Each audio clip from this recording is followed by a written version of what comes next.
All right. Good morning, everybody. We're going to get started here. I've got Coach Hernando Planels, and I'm Chris Dial with the Basketball Embassy. For those of you that are joining us, I want to say thank you for taking some time out. Here in the States, this is a Memorial Day. It's a holiday.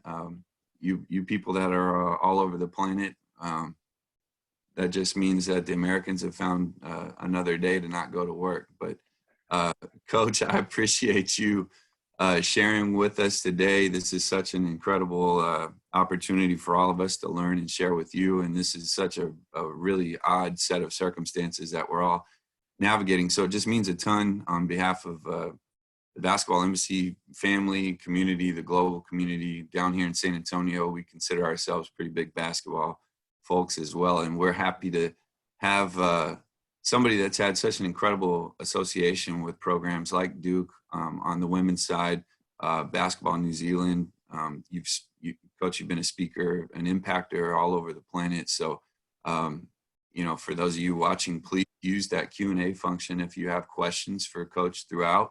And he's been gracious enough not just to take them, but I'll try to get to them, when they're asked. But other than that, Coach, I'm gonna get out of your way and let you get going. Chris, man, thanks so much. I tell you what, I'm gonna hire you to introduce me all the time because you just almost went through my whole background. I always joke around. I've had so many experiences, so that either means I'm actually kind of good at my job or I can't hold a job. I don't know. All I know is I've been blessed with a bunch of different experiences, but I'm pumped to be on here, man. Thanks so much. All right, I'm going to share the screen, everybody. Hopefully, I do this correctly. And I'm hoping you see the first screen, Leading with Soul. By the way, I just want to let you know, this is my fourth cup of coffee. It's only 10 o'clock in the morning. I drink tons of coffee. So if I go too fast, stop me. If you have any questions, stop me. Well, the first slide here it is. It's Leading with Soul. We're talking about a culture today, how it grows when you're not around. And let's be realistic here. We're not around our team all the time. So how does that continue to grow, right? A strong culture happens when it is enforced or emphasized when you're not around. And for me, as you'll see on a couple slides later, with my work with Basketball New Zealand, how far I really am from my team in order for us to work together to build a culture. So all right, there is my website. You have my phone. Guys, that is my one cell phone. I don't have a burner phone. I don't have a phone hidden. I have one phone. Text me, reach out, give me a call. I'd love to help you. My email is there, h@hernandoplanels.com. And on the bottom are all my social medias. I'm on Facebook. I'm on Twitter. I'm on Instagram. And yes, I'm on TikTok. And there are some dances of my son and I TikToking our way to an amazing time. So that's all there. And by the way, I could send this to you, this presentation, whatever you need, be more than happy to share it. Real quickly, I want to share a little about my background. The number one thing, I'm a dad. Those are my two kids. I have son Preston, who is a student athlete at the University of Iowa. My daughter Gabby is 17 years old, and she likes to sing and perform and everything. And my background is in basketball and in sports in general. So below the picture of my kids and I are movies I've worked on. I worked on sports choreography on films and commercials. And what that means that no matter what we do is that we are serving people, whether we are serving, when I was serving actors, serving my players, serving coaches, serving anybody and everybody. And a big part of what we do, a big part of how we build culture is through service. Fast forward to all of that, I go ahead and I've had different amount of experiences. I've been a high school coach. I've been a junior college coach. I used to coach on a TV show called Slam Ball. I don't know if you remember that. It was full contact basketball on trampolines. And then I slowly started making my way to pro basketball. I coached in the pro leagues in Japan. I spent time in the Philippines. And then I was in the NBA G League, the Maine Red Claws and the Boston Celtics. Finally, was at Duke for 7 years. 7 great years, had a phenomenal time with the people I work with and the student athletes I work with. And about 1.5 years ago, I was blessed with one of the best opportunities in my life was to work with Basketball New Zealand. So I am their coach of their junior Tall Ferns, which is their junior national team. So I have players from ages 17 to 19, all in that really, really important part of their development. And I also own a company called Be Contagious, where I work with teams, organizations, individuals on how they lead, how they communicate, how they connect, but also how they develop in their mind. We're using meditation and visualization. So all these things come together, but I learned all of them because of all the different experiences. So as you as a coach who's on there, you of course are an expert in your field. Continue to work and learn on your craft and find different ways to connect with your people. Now, I said earlier that I coach the New Zealand junior national team. And just in case you don't know, I live in Virginia right now, and that is 8,449 miles away from New Zealand. That's a long time. In fact, I believe that's like a 14-hour time difference when I call them. So, and we'll talk about this later on, but I do a culture call with my team every Saturday night at midnight. So Saturday night at midnight East Coast time is 4 o'clock in the afternoon in New Zealand. And I have my players all over New Zealand, and I do have a few in Australia. So I'm trying to stay awake. That's why I drink so much of this. In order for me to be present, to understand the moments I am with my players. And I have about 27 players in my player pool. So that's the same thing with you. You may have a team that is really close to you. You may have a team that is an hour away from you. No matter where you are, how you build the culture depends on your mindset. This is one of my favorite quotes from Angela Duckworth, famous author. Successful people across professions have a growth mindset because they define success in terms of continuous learning and improvement. So when I got the call to be the junior national team coach for New Zealand, obviously the first question was, how am I going to do this? How am I going to make an impact with them that is not only going to help them in their daily lives, but on the court as well too? You know, as a basketball coach, I'm always trying to find the new plays, out of bounds, presses, all those things. But on all our culture calls, we don't talk anything about basketball. We're trying to figure them out on how they learn, how they take in information, and how much they will figure out how much you care. So as you're going through your journey, and of course this is called, you know, creating a winning culture, learning who they are is important. Now I know what you're saying. You're saying, H, people say that all the time. I got to get to know my players. I got to know what goes on, but I've got to win games. And listen, I understand. I have to coach for a national program. Like, I represent a country. My team represents a country. There's a lot of pressure with that. But we got to start with the building blocks. And it starts with how we lead, right? Now, some of this stuff, now bear with me, some of the things that we'll talk about today are things that you may already know. So the first part is leadership is not a position, right? It is about connection and influence. It's nothing more or nothing less. So how you connect is very important. What I do, just to kind of give you an inside look on the different things that I have notebooks. I have notebooks, and by the way, my penmanship is awful, so you probably won't be able to see it. But this is how a notebook of mine looks like. All right, obviously, scribble everywhere, but I don't have lines. And I don't have lines on my notebook because it restricts on what kind of notes I want to take of every single one of my players. So when I want to connect with my player, everything that I speak to, every player that I speak to is documented. Documented so that I know I could always go back and understand where they're coming from, because they may feel great on Tuesday, but on Thursday, something may be happening. And I'm trying to figure out what is going on, because one of our jobs as a coach, one of our jobs in connecting is we're also an investigator. We have to investigate what is going on with our players so that we can dig deeper, so that we can connect and then have influence. See how that it's all tying together. That's why I have all these fancy arrows on the screen. Now, how do we lead? 4 simple things. You add, you subtract, you multiply, and divide. Those are all things that we learned growing up. I wasn't a very good student, but I did learn how to add. So as a leader, you add. You have to add value to your people every day. So whether it's your coaching staff, your players, your administrator, whatever else it is, you must add value. I have a tremendous staff of 5 people for Basketball New Zealand. I have 3 assistant coaches. I have a team manager and a physio, which is a trainer. But they're all coaches in my opinion. They all have a voice. They all have opportunities to lead. So what I do, and I'm very much a delegator, is I want for them to provide value. So how are they providing value? What notes are they taking? Now, the second part is this. We got to subtract. Subtract the things that don't move you forward. I get in debates with coaches with this all the time.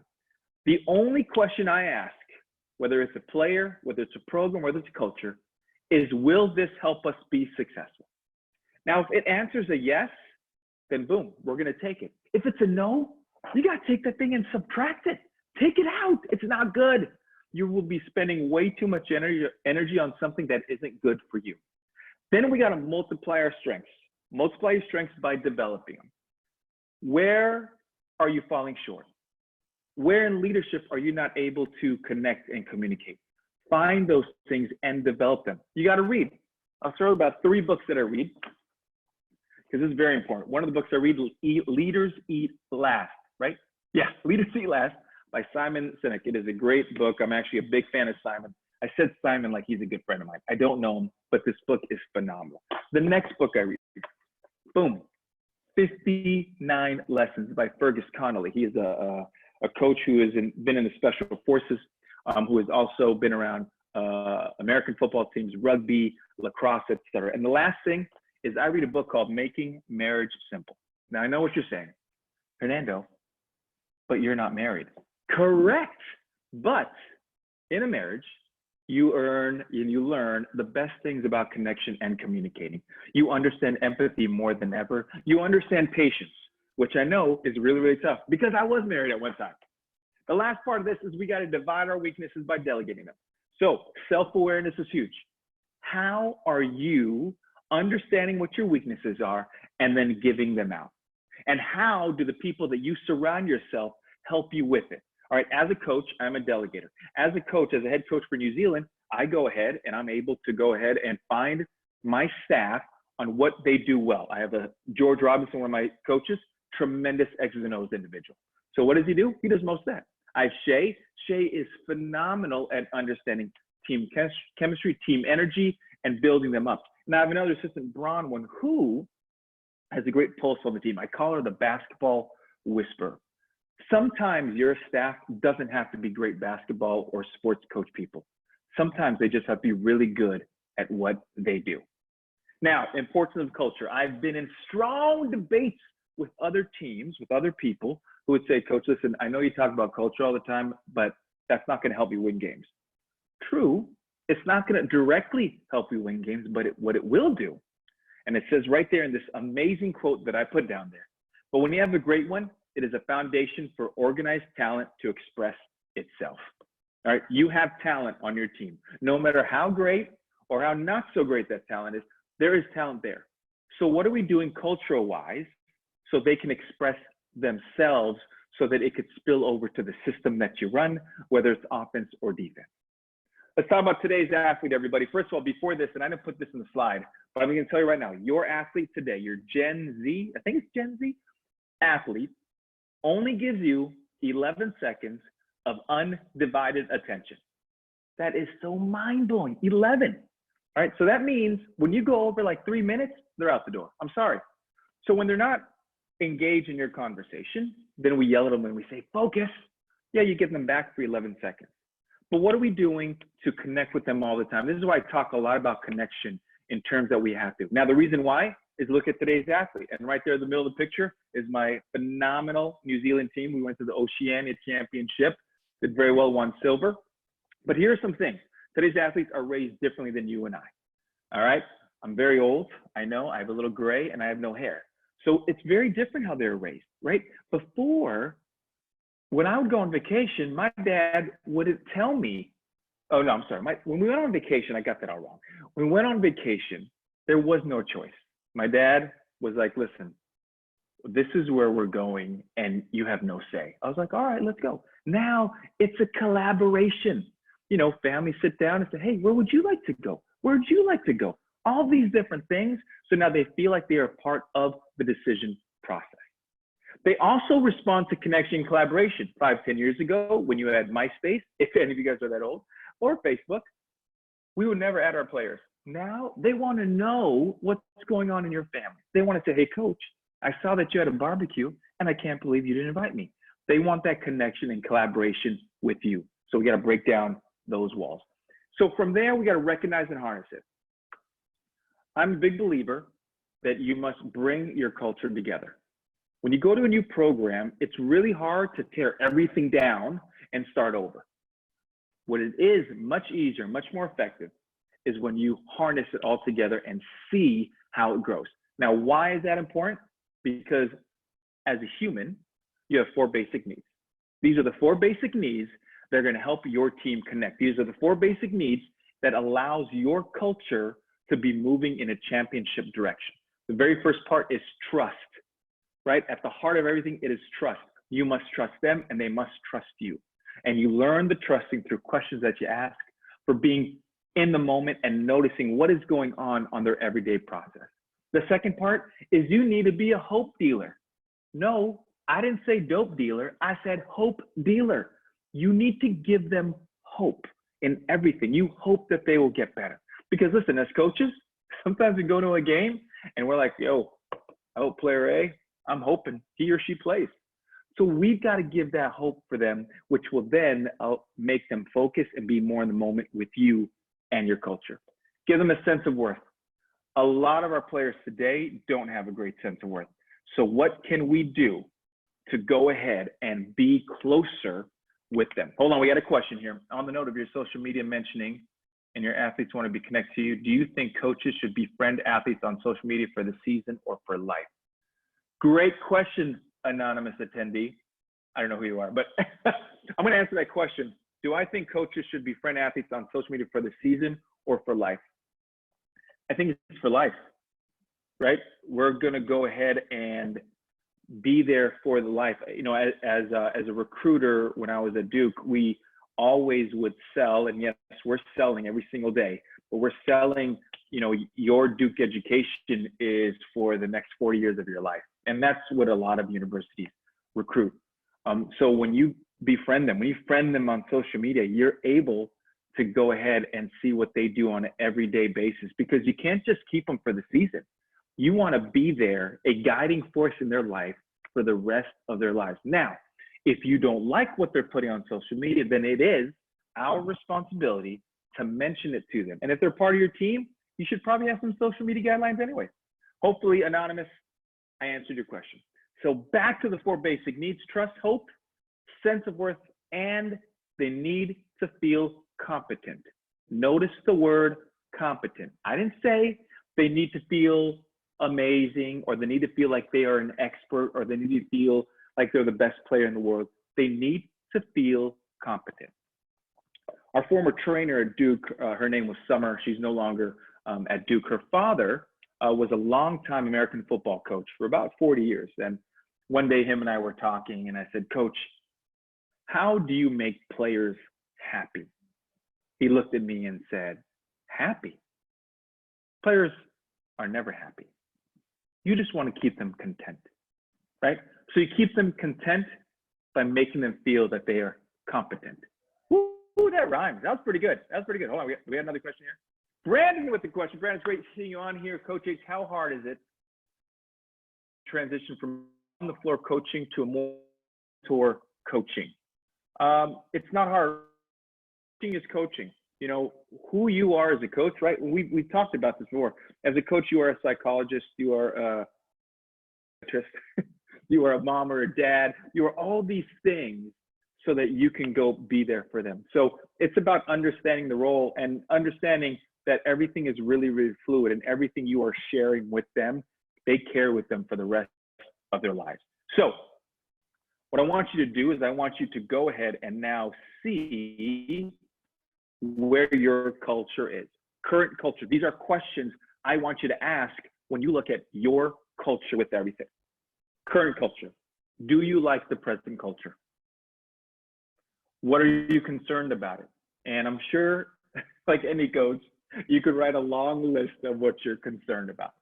From there, you have to tackle which ones you want to adjust, the ones you want to embrace, the ones you want to change. Now, when you put that down on paper, now you're seeing exactly where you want to go in that direction. And then if you follow the arrow, it's going that way, right? You attract, recruit, and select your team, right? You got attract or recruiting is pretty much the same if you're in college basketball. If you're not in college basketball, if you're in pro or you're in high school or whatever level you are, you have to attract players with your personality, with the amazingness of your team and what you are building, right? Because those are a few things that our players want to hear about. And we'll go into social media on the next slide.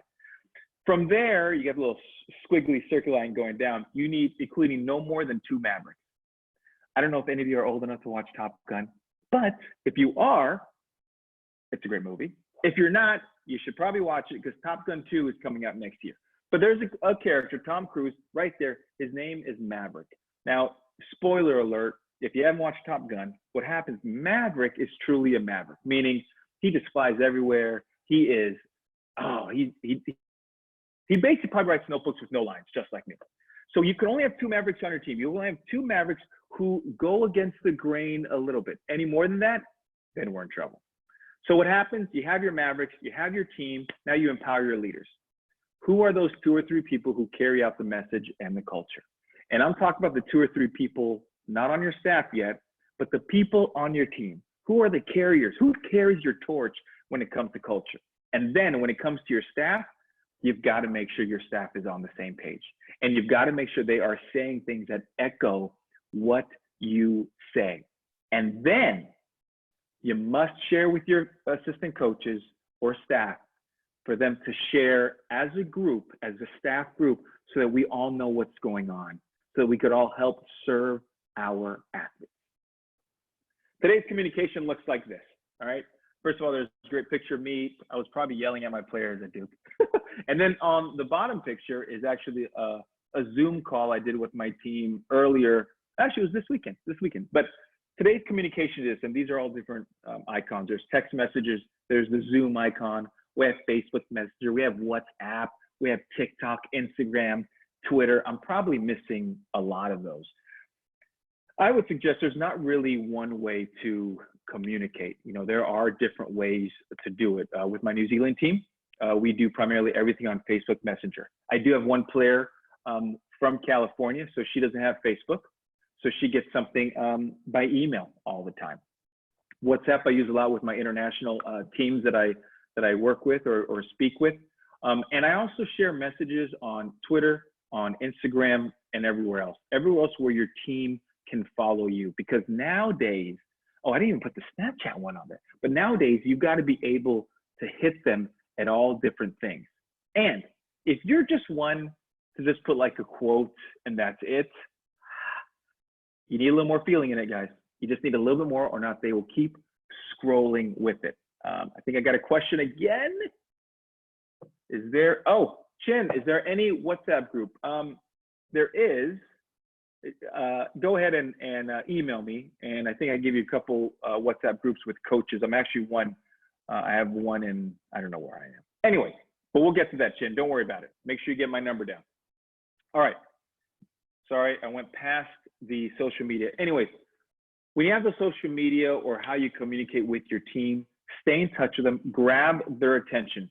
There are GIFs or GIFs, I don't know how you call them. You could do pictures, a bunch of selfies, something that will make them laugh and make them remember. Here's the thing. Everything that we do communication-wise is you have to be able to give them an experience. So I'll give you a perfect example. When I was at Duke, I was the main recruiter.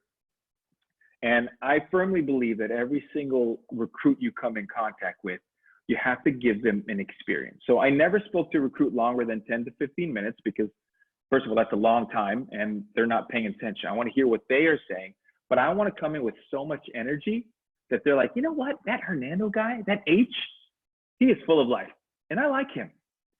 Because what that does, that opens the door. Personality opens the door to comfortability and openness. And once you keep opening that door with personality, with noticing, with being in the moment, then it opens the floodgates, and you'll find out everything, which will keep the players close to you. But when you are describing and trying to take a look at what culture you want, these are some things you have to ask yourself and your team. So here are some culture shaping questions. Again, this is one of the more important slides, although I think all of them are important, but this is one of the more important slides so that you can now kind of shape what you're looking at. All right, let's just tackle a few of them. What results do you want on and off the court? Now, when you give that question to your players, this is what your players are going to say. What results? Do you mean like winning? Do you mean like in the classroom? No. You ask this question and you see what they're going to answer. What results do you want on and off the court? And you're going to get a variety of different answers. More than likely, they'll try to be politically correct and say, I want to win, or I want to get good grades. Okay, that's fine and all, but you got to keep digging, right? All right, let's go down a couple more. How do you want to feel when you are competing and practicing together? Now, I know what some of you coaches are saying. Come on, coach. We're talking about feelings. Yes, we're going to talk about feelings. I'm going to tell you why that's so important. Back in the day, which not very long ago, in coaching, this is what we would tell our players.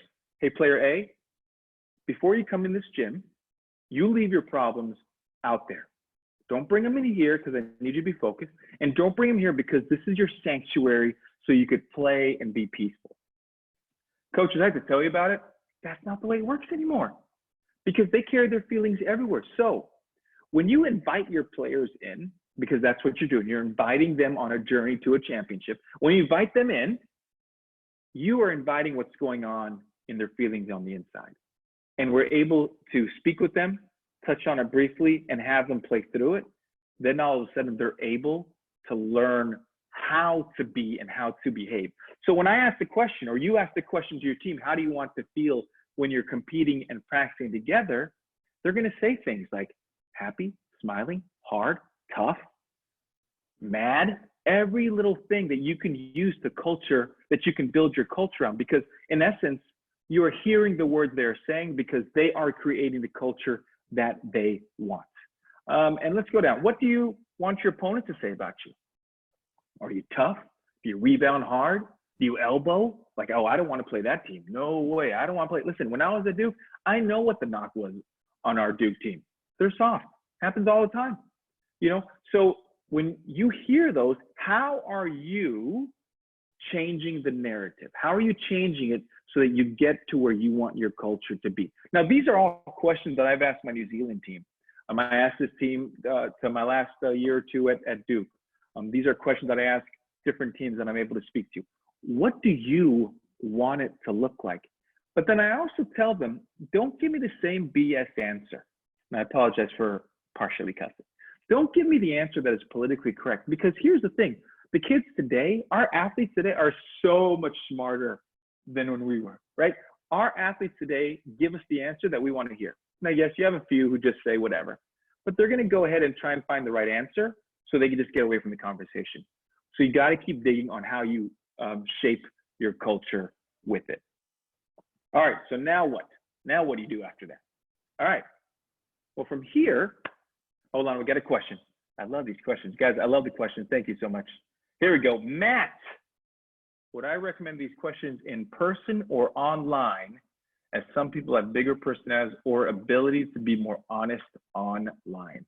You know, that's a great question, Matt, by the way. So again, I believe it goes, you have to gauge your team, right? You have to gauge your team. Now, I always, no matter how many times I could text people or send them messages, I'm a huge, huge believer in face-to-face contact. Anytime you can get them face-to-face, I strongly encourage you to do that. Now, when you go face-to-face, yes, you're not going to have people answer or be forthcoming or be open because they're being afraid of judging and all these different things. So you go ahead and you ask them in person, and then you do a follow-up on an email. You know, follow-up is huge, right? And that comes down with customer service.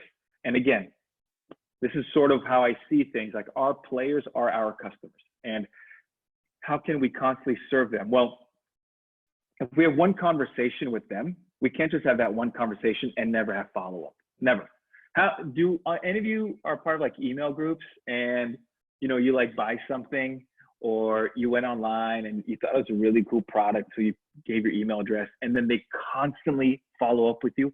Hey, how are you today? We have a 20% off this. We have 50% off this. All these things. It's the same thing with your players, right? You have to give that follow-up. And if you're a head coach, you can't do the follow-up, right? It's got to be an assistant, because number one, you're delegating. Number two, you're giving them a voice. And number three, sometimes the players are going to be able to be open a little more. Got another question from JC. JC coming from Shanghai. I love it. Thanks, man. And practice I've started, I just took over a team because the current coaches were all unavailable. I know these kids because I've coached them before. They are all unfocused and not at top shape. Do I still use social media to push them, or do I leave that for practice? Well, here's a few things, and I'm going to tackle a couple of these, JC, and that's a great question. Unfocused and not at top shape, which any player around the world, it's happening. And one of the things that I would love for you to be aware of is that when your players get to you after what has been going on, they're going to start running and shooting, and they're going to go hard because as coaches, we're going to be on them. Like that's our job. But you must also remember that the other side of it is when they don't make shots, when they realize they can't run very well, when they realize they're out of shape, their motivation, their confidence will go from here to here.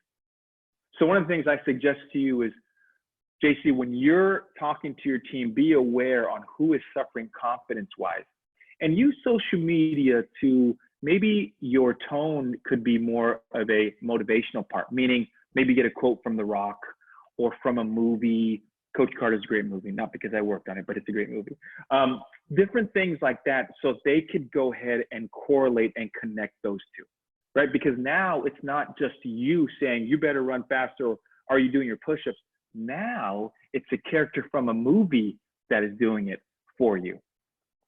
And at the same time, using social media to push or leave it for practice, it's the same thing in business.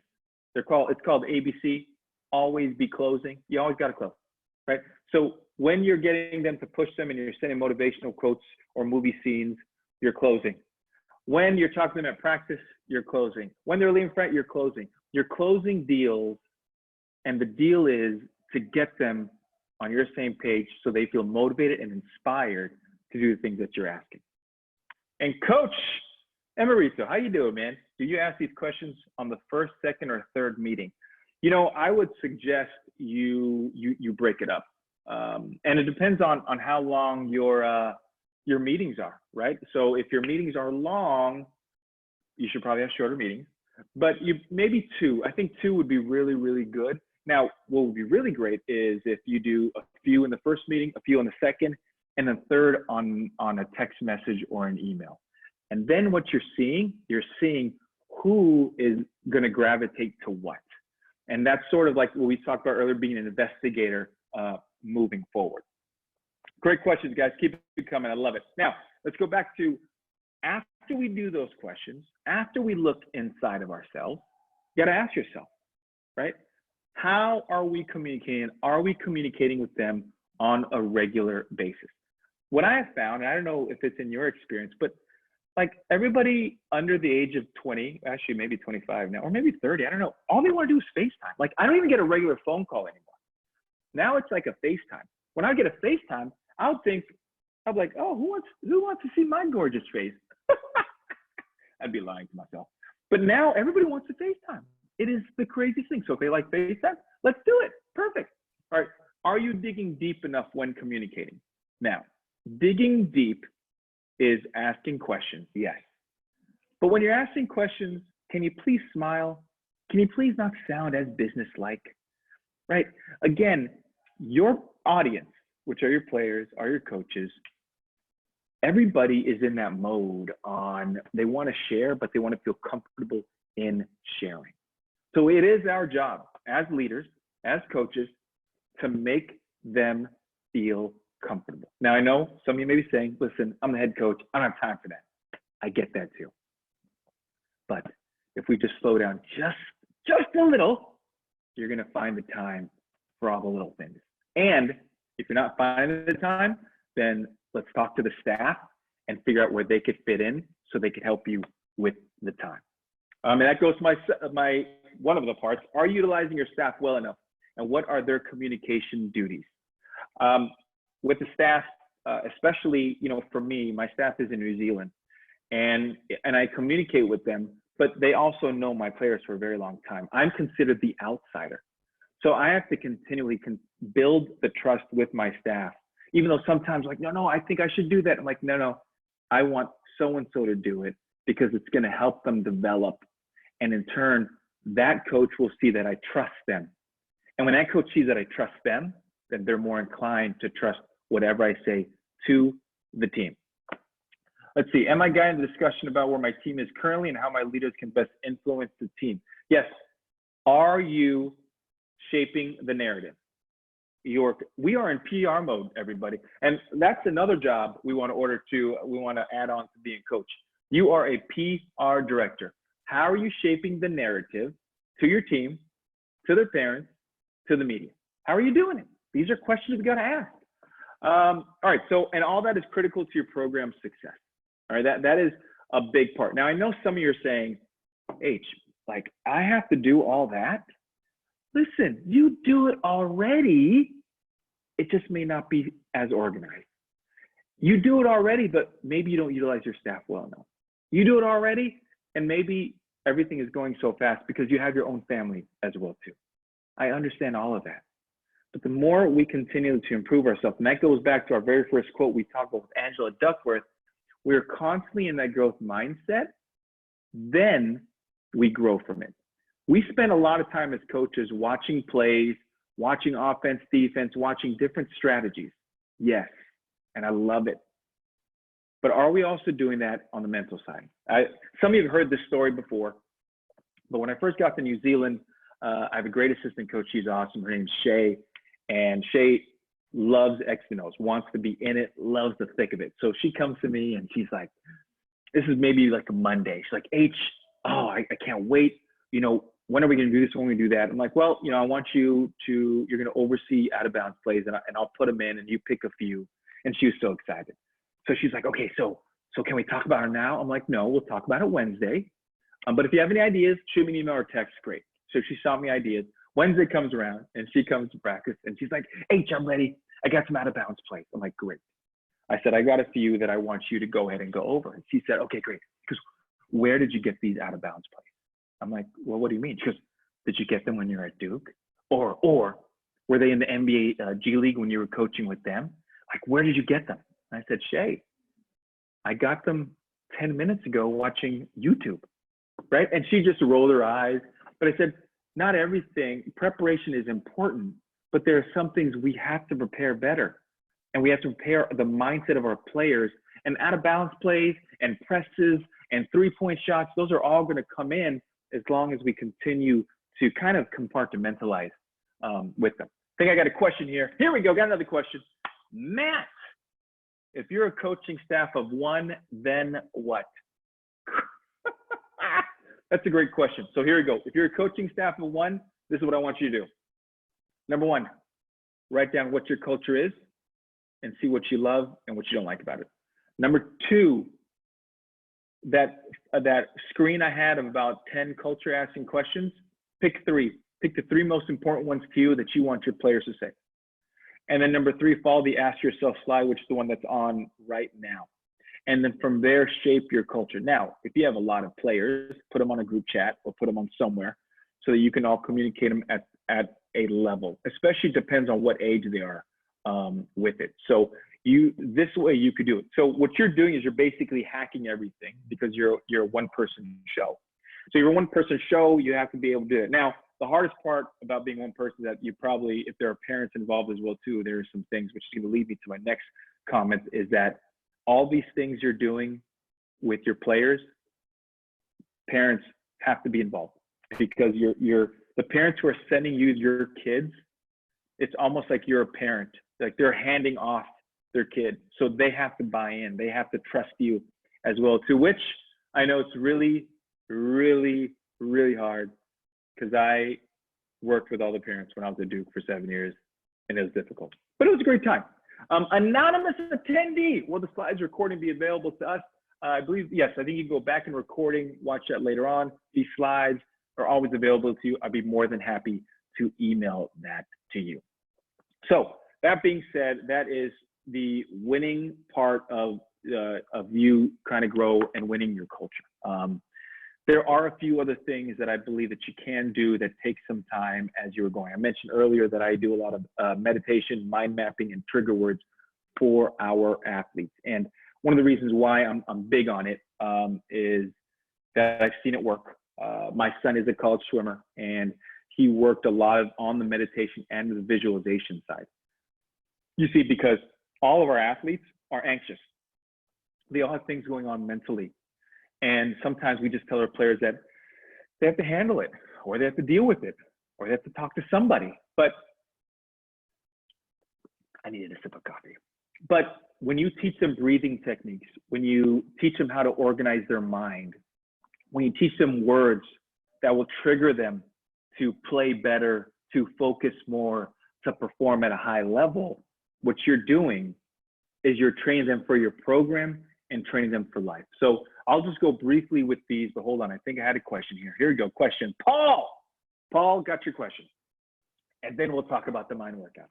How do you develop the junior players coming through before your seniors move on, and what do you focus on? Well, Paul, my throwback question to you is, who's coaching the junior players? Is that you?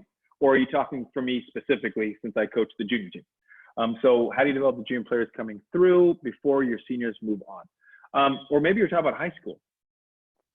You want to keep the junior players involved in the decision-making process as well too. And then you want to have something called a trending captain, right? So let's say your seniors are your captain. Somebody in the junior class is trending. It's kind of like stocks. Like there's a trending stock, maybe we should buy it, maybe we shouldn't.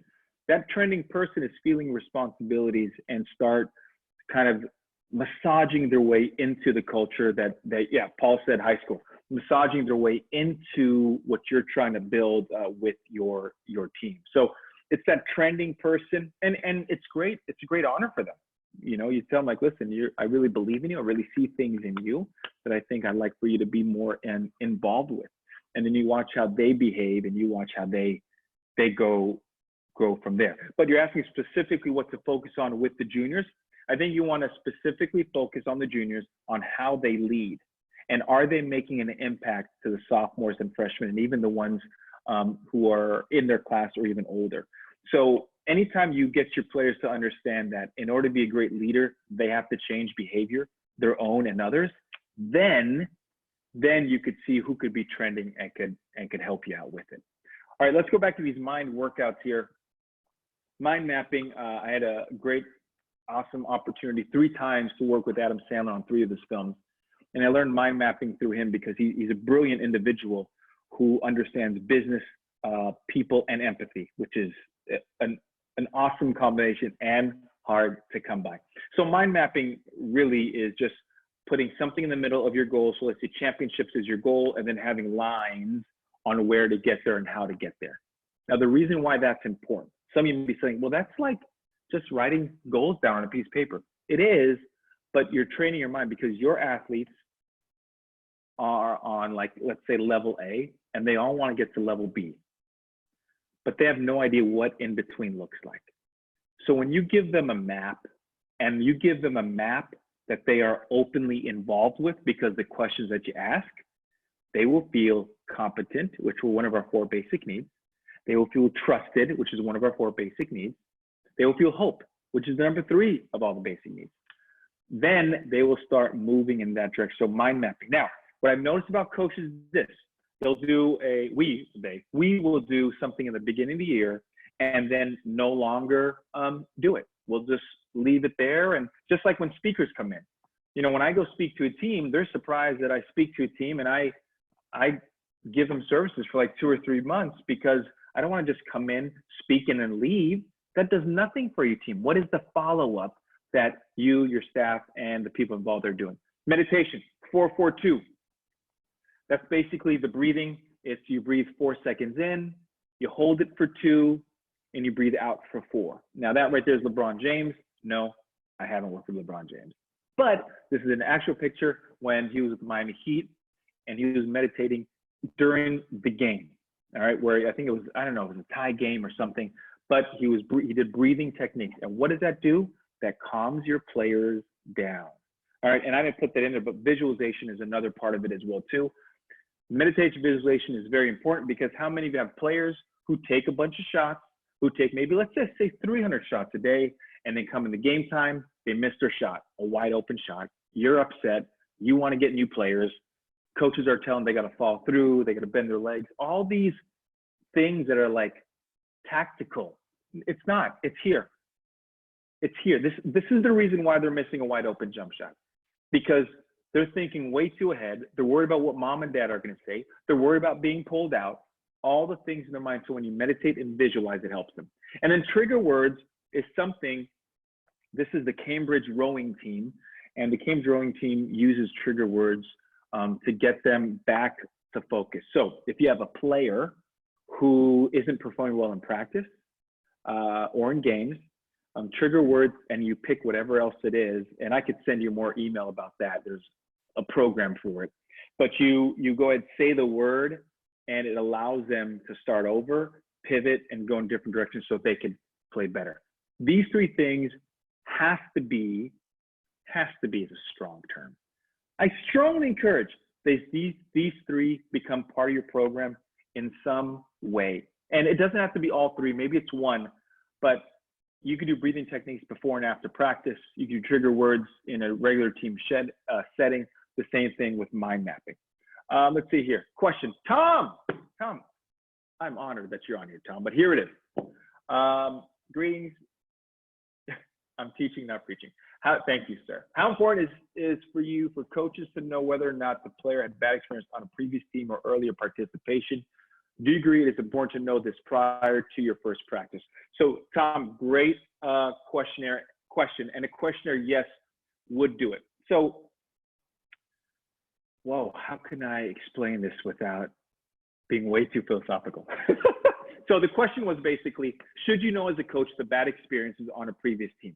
Some coaches would say, no, that is over. We're going to move on. Okay, great. Well, here's the thing. It's not the way the human mind works, okay?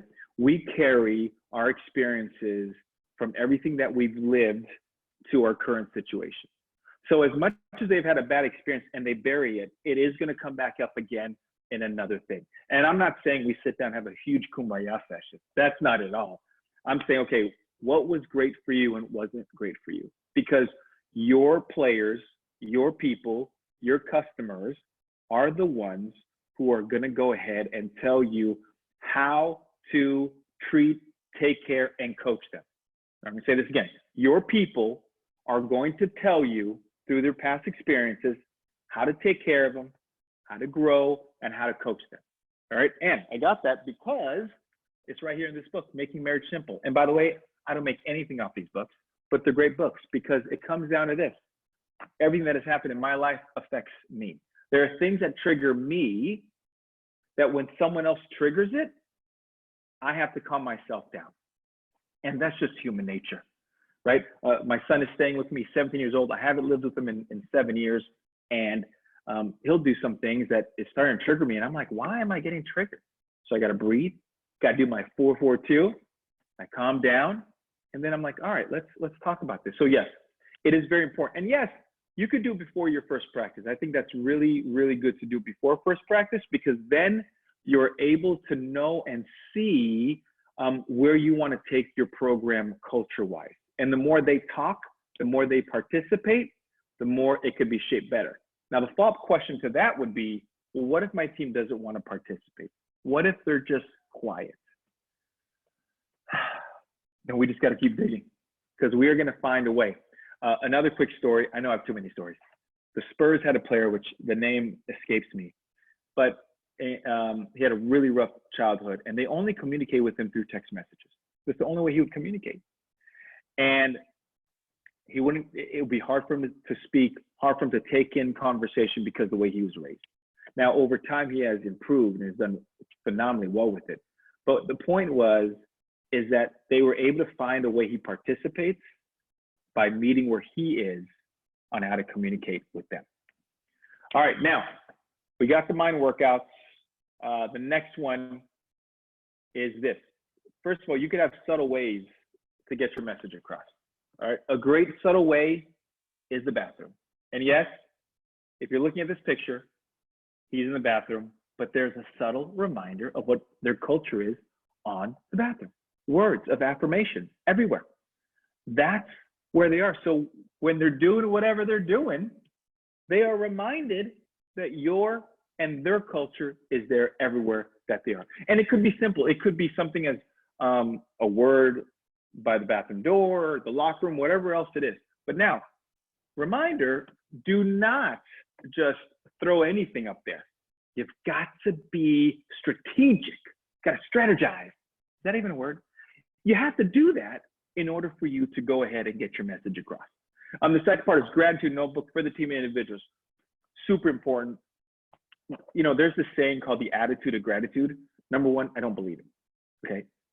But what I do believe is that if you are going to have gratitude, you must practice it. So it becomes a habit. So now it becomes a habit. It becomes part of your routine. Having an attitude of gratitude is fine, but it only reaches you halfway. But you know as well as I do, as coaches, if we can create those habits, then it works. Gratitude is a big part of life. I'll tell you right now is when I do a gratitude notebook almost every day. For some reason, when I start dating someone, I'm telling you way too much information. When I start dating someone though, I stopped writing the gratitude notebook. It's almost like prayer, right? We only pray when things aren't going our way, and when things are going really well, then we pray. I mean, when we stop. So it's having that habit. So having gratitude notebook is a big part of how you're going to move your culture. And having gratitude will move your culture so much quicker. And then speaking the vision before, during, and after practice. We said earlier, ABCs, which is always be closing. You are speaking, selling, shouting in a non-aggressive way, the vision of the program, of what you want them to be. Now, what's not in here is called the I am statement. Your players are coming to you already damaged. I'm not saying they're damaged people. I'm saying that when they come to you, they've already had so many different experiences that has, in many ways, caused them to have fears, right? So there's this thing, you are born with two fears, and those two fears are loud noises and falling down. So when you come out of the womb, that's all you're afraid of. As you go through life, we become afraid of so much more. So when they come to you, they are afraid of talking. They're afraid of making mistakes. They're afraid of everything. They're afraid of who they are. And one of our jobs as coaches is we have to help them learn how to love them, right? So the only assignment I give my New Zealand team is this, is every day they have to wake up, go to the mirror. This is like in the morning when you're just not looking great. You go in the mirror and you smile, because smiling is so important. And you say, I am awesome. I know it sounds ridiculous. I know it. But when you say those words of affirmation to yourself, and when you smile to yourself, you start feeling better. And feelings is a big part of our players. So we have to let them know that we understand that part. So grow them that way. Give them the I am statement. And it could be anything, but I am awesome is usually really good. All right, we got a question here. Matt, do you recommend plastering posters around the gym which reminds the team of their goals that they set for the season? Yes, I think using their words for them or against them is very important, right? It's their terminology. It's like as you as a coach, right? As a head coach or a coaching staff, you have your own terminology. So if you're going to ice the side pick and roll, or if you're going to push them away, or you're going to run horns or whatever, you have your own terminology. So important to have that same type of culture terminology for your team with it. So great question. Well, guys, that's it. That's all I have for you. If you have any questions, I love, if you have any more questions, please, but right there is all my information. I'd love to hear from all of you, even by email, just to say, Hernando, that was amazing. Or Hernando, you need a lot of work, which is okay. I can always need a lot of work. Again, that's my number. I also, shameless plug on my podcast, Be Contagious Leadership Experience. I bring in different guests from different avenues. And it's just a way to share a message of how to improve, be better, and grow with everything. And my number is not a Philippine number, but you could find me on WhatsApp with that same number. And thank you, Coach Hoover. I think we did some good stuff here, right, Chris? Are we good? Man, Coach, that was incredible, awesome. I had high expectations. You met and exceeded them. So thank you so much for doing that. And again, Coach, I'm sure you're going to have plenty of these folks reach out to you. We had a good active room You definitely didn't need me. You didn't need a moderator. You could do this on your own. But I know that there'll be a lot of people watching this replay as well. And Coach, just to let you know, we probably don't do a good job of articulating this to all of our panelists, but this clinic is free for everybody on the planet. And if they want to hold on to this content after the duration of this clinic, we'll go through the rest of this week. They have the opportunity to make a donation to a charitable organization that works within our space, that helps promote sport, especially, trying to empower emerging leaders during this time. So I'd love to, encourage the folks out there to do that so that they have access to something like this, as valuable as it is. But Coach, I wanted to also, you got some questions coming in here, but I'm looking at these two. So you got some folks that did stay up all night to watch you. Yeah, Matt, thank you from New Zealand. That's right. I appreciate that. And Daria had a question.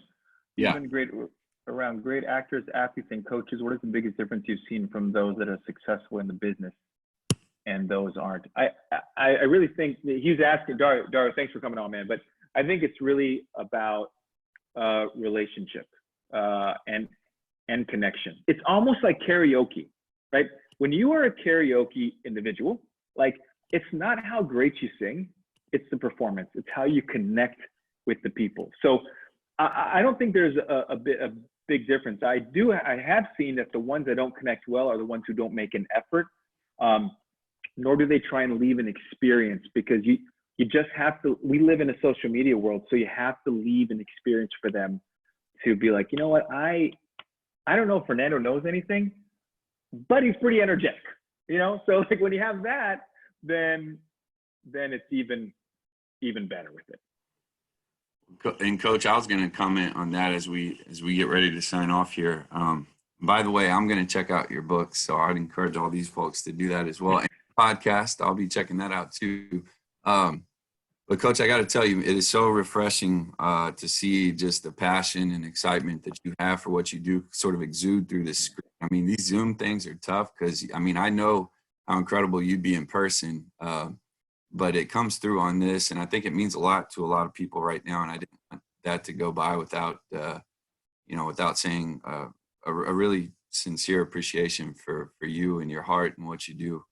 And it means a lot to us that you took some time today. I appreciate it, Chris. That means a lot. I mean, I've been blessed with so many amazing experiences, and just the journey of life, the supreme ups and downs. And I mean, I openly talk about my divorce. I openly talk about being away from my kids for so many years. I openly talk about my different experiences in basketball and movies, because we all go through it. We are all in it, right? So if hopefully, I could impact someone, because there's so many people that have impacted me. And I'm honored that all these people decided to show up today on Memorial Day before they had barbecue, and even people from around the world. And that is, I can't say thanks enough for giving me the opportunity. Coach, I know you made some significant impacts today for sure. And there'll be a perpetual effect for those that are coming in to check these replays. Great. I appreciate you, man. You got another thank you there from Australia, man. You got them all over the place. So, Coach, we're going to let you get to your Memorial Day. I hope it's a great one in Virginia. And like you said, on behalf of the Basketball Embassy family and just the global basketball community in general, we thank you. And I personally look forward to being in touch with you and seeing what we can accomplish together moving down the road. Sounds great. I look forward to hearing from you. I look forward to hearing from everybody who was on today. Thanks. Thank you, Coach.